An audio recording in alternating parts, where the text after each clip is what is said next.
88% of you won't see this. Before getting into the meat and potatoes, I need to give you some context on my thoughts behind making this and what's been going on. Over the last couple of weeks, Australia was hit with a massive heatwave. The Australian Bureau of Meteorology actually reported and forecast a heatwave that will probably last until Christmas. Recently, the area I live in was hit by a severe classification heatwave. A severe heatwave indicates unusual temperature spikes that are not easy to handle. I usually really love the heat, but this recent spike left even me fighting to keep my energy up any way that I could. The worst thing about it is that I don't have air conditioning, so most of my time has been spent keeping in touch with prodigies on Twitter. Coping with the heatwave has allowed me to focus on only a couple of things. 1. Scripting a new video, and 2. Thinking about YouTube and how it works. Mainly 2, which is what I'll be discussing a bit in this video. When you upload a video to YouTube, you'll notice that the views for the video will bounce up and then drop off over the first few days of its release. This is a normal part of creating and publishing videos for YouTube, and it's part of the reason why YouTubers tend to upload as frequently as they possibly can.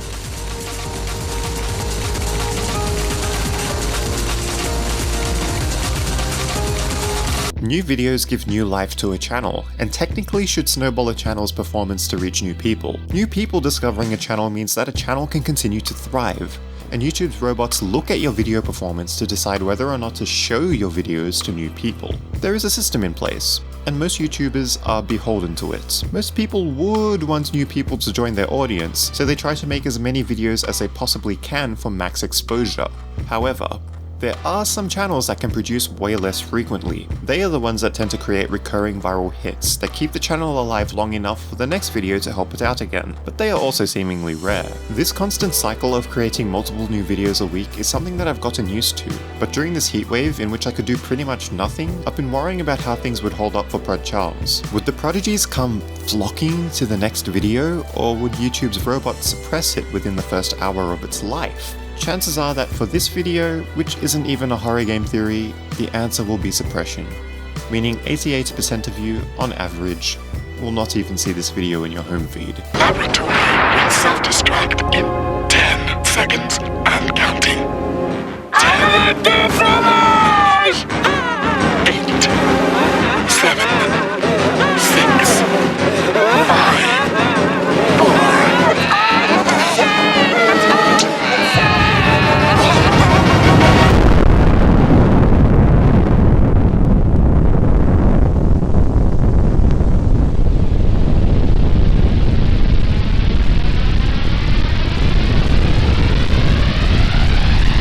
This spiraled into thoughts about the video creation process. Reflecting on creating videos specifically for YouTube gave me the feeling that it was inhibiting my creative potential. I wasn't able to explore new editing techniques or go into as much depth as I would like to keep up in this race. And yes, it does feel like a race. For Let's Players, it would be the race to play a certain game first. For gaming music channels, it would be to create a song for a particular game first. For a channel like mine, it would probably be to cover theories about a game first, even though it's not something I even strive to do. What I always aimed for was releasing at least one video a week. Ideally 3. I pretty much never watched other YouTubers' videos because I was preoccupied with making the next one. And I think that worked out fine for me. But this process of releasing video after video only for it to be suppressed by robots feels so fleeting. Videos are one of the best ways to express ourselves creatively that we've ever had. When you create a video, you can entertain, educate, inspire. It's just so versatile. A video is something that you can create, watch, and come back to and enjoy again and again. Kind of like a movie or your favorite Netflix series. Alfred Hitchcock, a famous filmmaker, said that creators should aim to give their audience pleasure.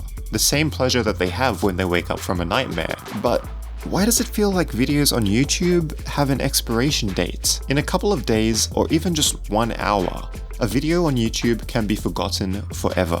Do most videos just not please the people who watch them? When I create videos for you, I don't want it to be sucked into some kind of black hole forever. And that's quite literally what happens when a new video falls off on YouTube. When you're recommended a video on the homepage, suggested section, or even through a notification, Watching that video will prompt YouTube to find similar videos on that topic to show you more of. If you ignore the video, or click the video and then stop watching abruptly, that tells YouTube's robots to send the video to something called the corpus, a collection of videos which are very rarely recommended. Since newer videos are preferred by YouTube's robots, the corpus is essentially a video graveyard. Death. Meaning the only way an older video can make a comeback is if somebody watches it and it starts to trend again. But why does this matter to you?